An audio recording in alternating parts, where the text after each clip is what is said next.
Salah satu fenomena yang kita bisa lihat dalam transien listrik adalah ketika transien listrik pada induktor dan busur listrik.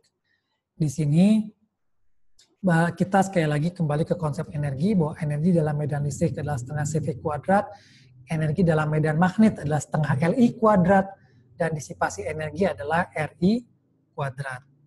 Nah, kita tahu bahwa keseimbangan energi itu membuat bahwa perubahan distribusi energi tidak dapat terjadi seketika. Perubahan medan magnet menuntut perubahan arus listrik yang dilawan oleh induksi gaya gerak listrik E sama dengan L dI dt. Perubahan pada medan listrik menuntut perubahan pada tegangan listrik, dan ini dilawan dengan aliran arus listrik I sama dengan C dV dt.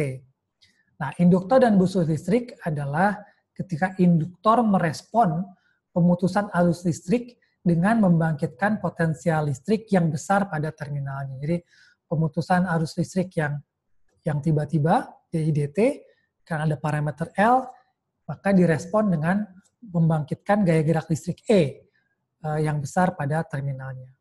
Nah, besaran potensial listrik ini akan menurun yang mengakibatkan perubahan arus listrik.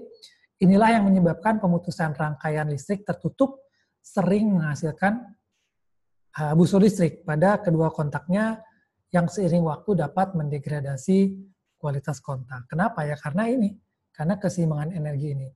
Jadi contohnya di sebelah kiri ada rangkaian dengan induktor ketika saklar tertutup, switch close. Jadi sebelum saklar dibuka. Nah, ketika saklar dibuka, arus yang melalui induktor di sebelah kanan itu berubah, jadi menurun.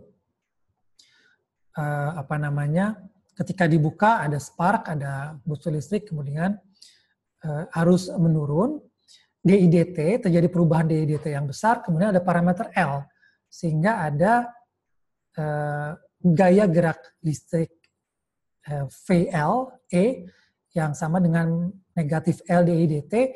Ketika dI dt-nya sangat rapid, sangat drastis perubahannya, maka dI dt sangat besar, dan ketika parameter L ada di situ dan induktor memiliki parameter L yang besar, maka terjadi negatif L dI dt yang sangat besar, negatif dI dt karena terjadi penurunan arus, negatif L dI dt yang sangat besar sehingga terjadi delta VL yang sangat besar. Nah, itu yang terjadi ketika kita melakukan pemutusan arus. Makanya ini yang fenomena transien yang terjadi pada induktor dan busur listrik. Nah, fenomena lain akan kita lihat di video-video selanjutnya.